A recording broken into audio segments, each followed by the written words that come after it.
అన్ని seasons ఒకెత్తైతే season 9 మరొకెత్తనే చెప్పాలి. ఈ కిందలో భాగంగా వీకెండ్ వచ్చిన నాగార్జున హౌస్ లో ఉన్న కంటెస్టెంట్స్ ని పలకరించి పవన్ కళ్యాణ్ దగ్గరికి వచ్చి ఆగారు. పవన్ కళ్యాణ్ ఏది ఏమైనప్పటికీ నువ్వు 100కి 100% ఎఫెక్ట్ పెట్టి టాస్క్లు ఆడుతున్నావయ్యా అంటూ చప్పట్లు కొట్టారు పవన్ కళ్యాణ్ ఆటకే. ఏదైతే సోడా గేమ్ పెట్టారో ఆ గేమ్ లో నువ్వు అన్ని సోడాలు తాగడం అనేది మామూలు విషయం కాదు. ఏది ఏమైనప్పటికీ ముందుకి ఇప్పటికి చాలా ఇంప్రూవ్ అయ్యావు, శభాష్ అంటూ పవన్ కళ్యాణ్ ని ఆకాశానికి ఎత్తేశారనే చెప్పాలి వీకెండ్ వచ్చిన నాగార్జున.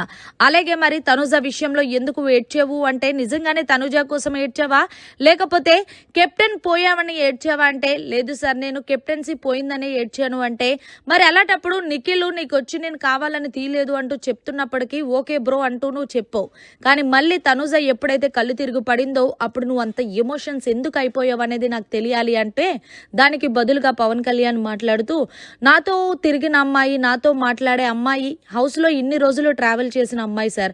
అందులోనూ నేనేమన్నా తప్పులు చేస్తే నాకు ఒక మంచి గైడ్ గా సపోర్ట్ చేసిన అమ్మాయి అలాగా కళ్ళు తిరిగి పడిపోతే నేను జీర్ణించుకోలేకపోయాను సార్. నేను చాలా సెన్సిటివ్ సార్, అందుకే నేను తట్టుకోలేకపోయాను అంటూ పవన్ కళ్యాణ్ మళ్ళీ కన్నీళ్లు పెట్టుకోవడంతో హో స్వీట్ అబ్బా పవన్ కళ్యాణ్. ఏది ఏమైనప్పటికీ మీ ఇద్దరు ఫ్రెండ్షిప్ అయితే చాలా బాగున్నప్పటికీ మరి నువ్వెందుకు తనుజ మీద అంత మంచి ఒపీనియన్ ఉన్నప్పుడు నామినేషన్ చెయ్యాలనుకున్నావు? ఆ నామినేషన్ పాయింట్స్ ఏంటో నాకు చెప్పు, ఆడియన్స్ కూడా వింటారు కదా అంటూ హోస్ట్ నాగార్జున గారు అడిగారు పవన్ కళ్యాణ్. దీనికి పవన్ కళ్యాణ్ బదులుగా చెప్తూ నా దగ్గర 4 పాయింట్స్ ఉన్నాయి సార్. ఒకటి ఏంటంటే ఆయిష గొడవ అంత జరిగినప్పుడు కూడా ఆమె డిజర్వ్ అని లాస్ట్ వీకెండ్ ఎందుకు ఇచ్చింది తనుజ అనేది. అంటే తనుజ సింపతి గేమ్ ఆడుతుందేమో అని అక్కడ అనిపించింది. ఇక సుమన్ శెట్టి అన్న విషయంలో అంత మంచిగా ఉండి సుమన్ అన్నని ఎందుకు నామినేషన్ చేసింది అనేది అర్థం కాలేదు. ఇంకొక విషయం ఏంటంటే భరణి గారు వెళ్ళిపోయిన తర్వాత హౌస్ లో ఉన్న ఎవరితోనూ మాట్లాడట్లేదు, ఓన్లీ దివ్యతో తప్ప. అందుకే ఆమె ఎక్కువగా ఎమోషన్స్ అవుతుందని ఈ 4 పాయింట్ల మీద నేను తనని నామినేషన్ చేయాలనుకున్నాను.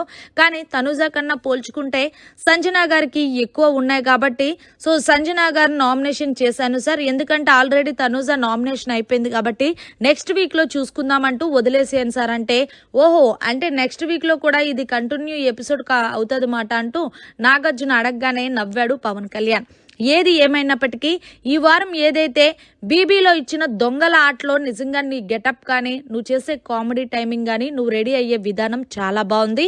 అలాగే టాస్కుల పరంగా కూడా 100కి 100% ఎఫెక్ట్ పెట్టి ఆడుతున్నావు, వెల్ డన్, చాలా ఇంప్రూవ్ అయ్యావంటూ పవన్ కళ్యాణ్ ని మెచ్చుకున్నారు వీకెండ్ వచ్చిన నాగార్జున.